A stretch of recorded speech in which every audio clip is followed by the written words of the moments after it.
I'm a little bit gutted. My Ford Focus is dead.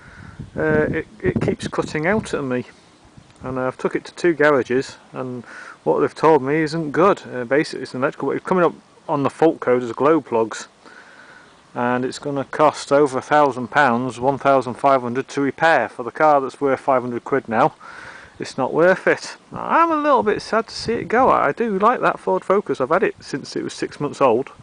I bought it in April 2005 and it's now 2017. It was my driving school car, everything. A little bit gutted and sad to see it go. So what am I driving now? I had to go and get something. So I'm now a man with a van. I've got myself a Ford Transit. It's a year older than my Focus, but it seems alright. I'm not parked it in the best place, but yeah.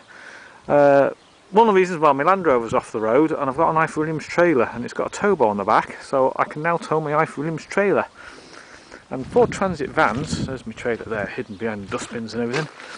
Ford Transit vans are very, very good at towing. It's the 100 brake horsepower one, short wheelbase, because it's only for private use. I don't want it too difficult to park, so short wheelbase one. It's the 100 brake horsepower one, and it's quite nice. It's been well looked after. It's been very well looked after. I'll do a bit of a tour now for you. I'm going to park it somewhere different because it's a bit difficult getting around. I've parked it awkwardly. Right, and so this is my van on the inside. So it's the Mark 6. There's a couple of small things. I mean, I paid 1,007 for it, so it's going to have a few small faults, but it's not bad at all now. The only thing, I mean, this happens in most vans because they are working vehicles. As you slide off, there's a small tear in the seat, so I'm just going to put a seat cover over it and have done with it. But the passenger sides, I'm sitting, but that's all fine. It's all good. The seats are really good, really nice seats, and the inside is pretty spotless. I mean, it was spotless when I had it. I've had it about a week now, so the floor's a bit mucky. There's me and my wellies in here, but very, very simple. I had more stuff in my Focus, I got to admit, but starting from this side, it's wind up windows. There's no electric windows like my Ford Focus. I've got all my stuff, loads of room in the pockets down there, loads of room. Light switch just there, and you got your blowers, you got everything you need with hardly any extras, but that's a working vehicle. Windscreen wipers, horns on the steering wheel. That's my thing. I mean, I had remote control for my radio on my Focus and the horn and everything there, so it was a bit posher, but never mind. All the dials. Again, I did mention there's one or two small things that need doing to it. The lights don't come on at night, so I can't see how quick I'm going at night. And bear in mind, I drive it to work in the dark and I come back in the dark. I can't see anything, nor the radio. Funny enough, the lights work on the light switch, but nothing else. So there's obviously a loose connection somewhere. I thought it might be the fuse, but no, because the light does actually work on one switch and one switch only. Something's come adrift, so I'm going to have to take the dash to pieces. I'll have a go at that today and see if I can get the lights working. Right, so there's that. Radio, now that was the same radio I had in my driving school Ford Fiesta. The same radio, so it brings back a few memories. You've got your blowers, and you've got one button down here, and that's it. I'm pretty sure that's traction control, and you can switch it off to help aid. The traction control can sometimes not help you when it's snow or mud, so that switches that off to just give you a little bit more traction. And that's everything. That is the inside. 5-speed gearbox. Again, not perfect. One thing I might do is upgrade in a couple of years to one with a 6-speed gearbox, because what I find is this van, it's a lovely van actually, it goes along nicely. You get it up to 60 mile an hour and it's nice and smooth and comfortable. It will do 70, no trouble at all, but it feels a bit high revved at 70 mile an hour. I get to about 62, 63, 64 and I start wanting to change up a gear and there isn't any more gears. I've run out.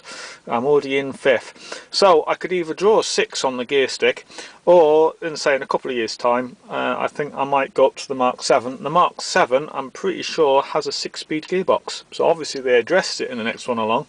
That will save me a bit of fuel. However, I must confess I'm only really going back and forth to work and there are no motorways or dual carriageways, and it's only on motorways and dual carriageways I have that problem. But if you are going to buy a Ford Transit van and you're doing a lot of motorway work or dual carriageways, I would seriously consider going for one with a 6-speed gearbox. It will improve your fuel economically quite a lot, because it is quite high revved. So it will do 70, but it's very high revved at 70. So yeah, could do with an extra gear. Final thing, handbrake's down there.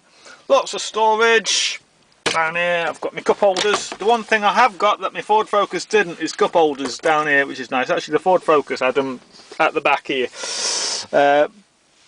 Yeah, the Ford Focus had the cup holders behind the handbrake there, but yeah, this has got handbrake. Sorry, it's got the cup holders, and that I don't smoke, so probably an extra storage. What's that down there? There's something down there. Oh, it's a key ring. That's that. So that is the inside. We've got again cup holder down there. I've got some ump down there. I'll open him up. That's the downside there. And yeah, there's a nice little tray here. There's a small fuse box under here. If I can pull him out again. Go on. Oh, he's not going to come, is he? There we go. There's a small fuse box there. There's another fuse box underneath the bonnet, which I will show you a bit later on. But yeah, not a bad for the inside of the van. So it's quite smart looking. Those are the seats, just the tear. So all I've got to do is seat cover the tear and get the lights working on the interior so I can see. But that's everything. Good news is I couldn't check the trailer electric socket, and I've just tested it. Come over here. I've just tested the electrics. I can see I've just backed it up, and it works. I did ask him if it works, and he didn't know. And so I thought, oh, it might be one more thing to sort out. It does actually work. But whilst I'm here is the outside of the van. It's a bit mucky now. I've just got back from work, so it is a bit covered. Just got to get my form through, and I can get a number plate for the trailer. I can't get a number plate for the trailer yet because you've got to take the registration documents in with you to do the number plate. But yeah, it's all looking good on the outside. It was frozen this morning when I drove home. But yeah, it's alright. It's a van, isn't it? It's a van.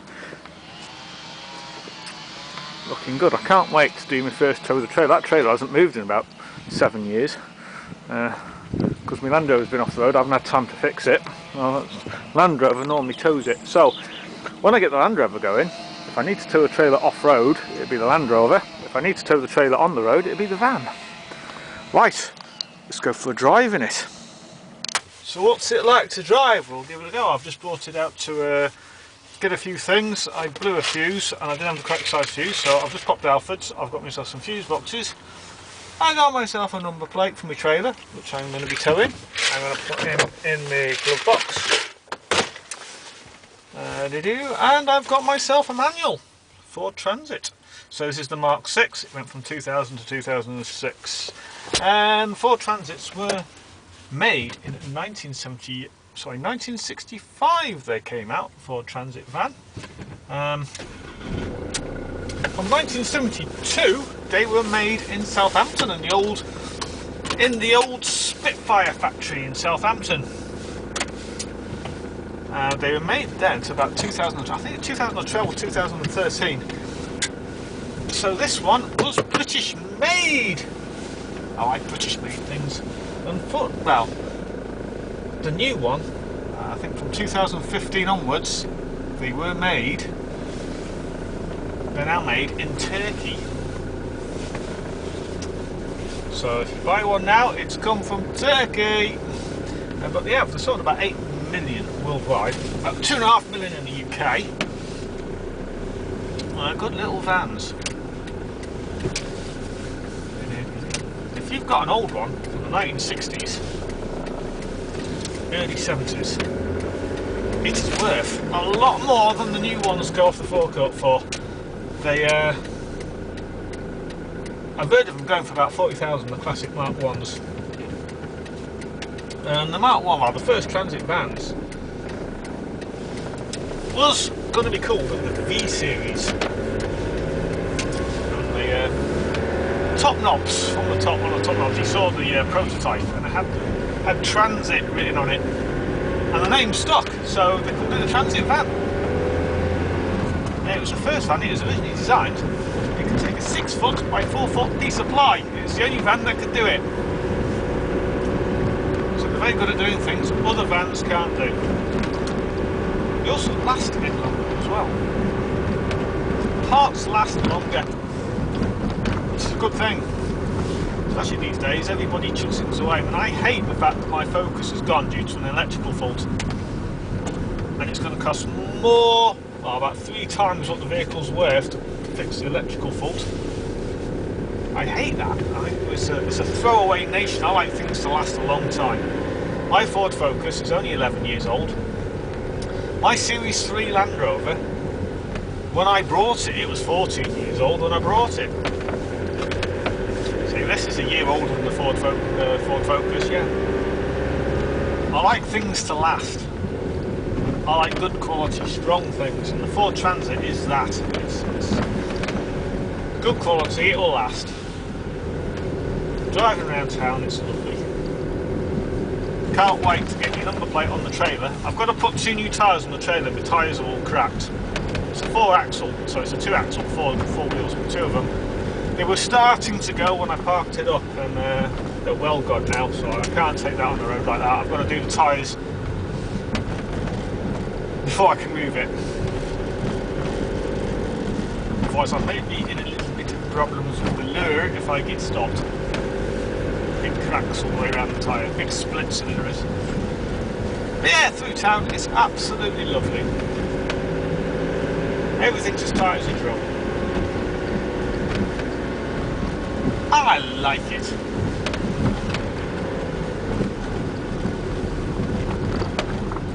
There we go. We've just gone through Odd Street. Right, what I shall do, we shall get to the A roads and the B roads, and we shall do some fast driving. Now, I say fast, it's more like Captain Star from Top Gear. It's a Ford Transit, that's always not a sports car. So we're on an A road, we'll get it cracking. I'll let you do the counting. From a standstill, we are empty. 40. 50.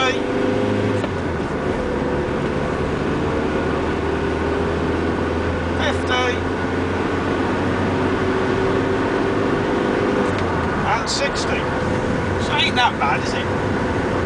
But we are empty. So 60 feels about right. 70, I want to change up a gear. So, we're out on the A roads now, a little bit quicker. Hot weather. I say it's no sports car, but the 100 horsepower engine pulls well. Now my Ford Focus was 110, and that was a smaller car, but although the Ford Transit is bigger, it's all aluminium at the back, so there's not much weight to it. And it's lower geared, so it does actually pull rather well. You do notice this when you get up to say 60 mile an hour. Dual carriageways and motorways, you get up to 60, it's lovely, and it'll pull up to 70, no trouble at all. But once you're at 70, you do want to change up the gear. Only you've run out of gears because there isn't a 6-speed one. In the Transit 2, sorry, not the Transit 2, what am I talking about? In the Mark 7, this is the Mark 6. It does come with a 6-speed gearbox, which is a bit better, so I can see why they've done that. So if you are going to do a lot of motorway work and dual carriageway work, I would recommend going for another 6-speed. It feels like it needs to change up the gear at 70.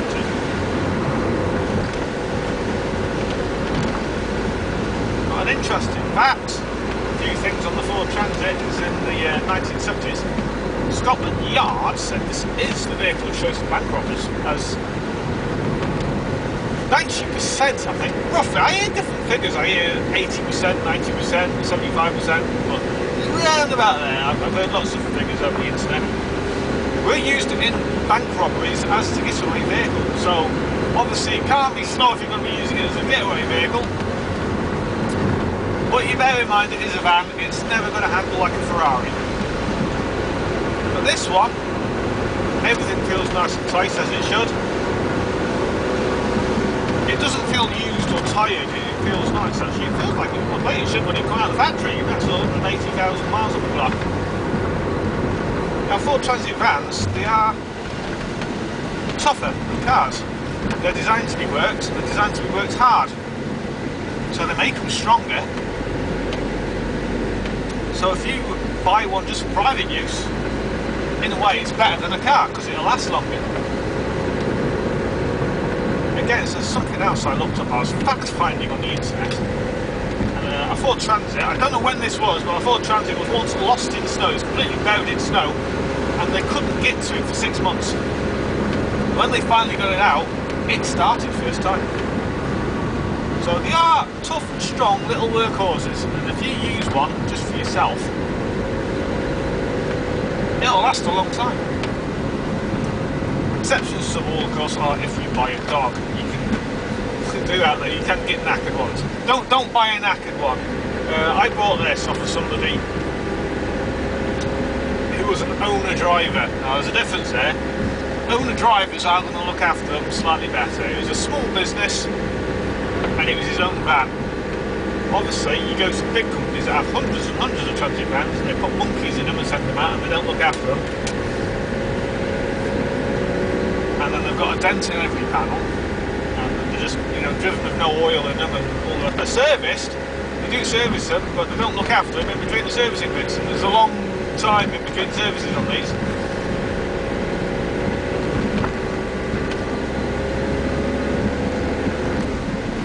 They do go a long time without servicing. Another interesting fact for you though, if you did want a Ford Transit, is there is over 450 different models of Ford Transit. And I think there's a Ford Custom. It's gone again. I think it's a Ford Custom. I think it's the Ford Custom. That is the first van ever to get a 5-star award. It got the Van of the Year in 2012, and it's the first van ever to get a 5-star safety rating in crashes. It's also good. It's very good indeed. Right. When we get back, we'll open up the bonnet, and I'll give you a quick nosy underneath the bonnet. So to open up the bonnet on this, same as the Focus had the little badge. The Focus had the badge that flips this, it just goes under there. Come on, trust it one. It is a bit fiddly, I haven't trusted it yet. There we go. And the other way. And bonnet's up. So there's the engine. Nothing special, just the 2 litre 100 brake horsepower.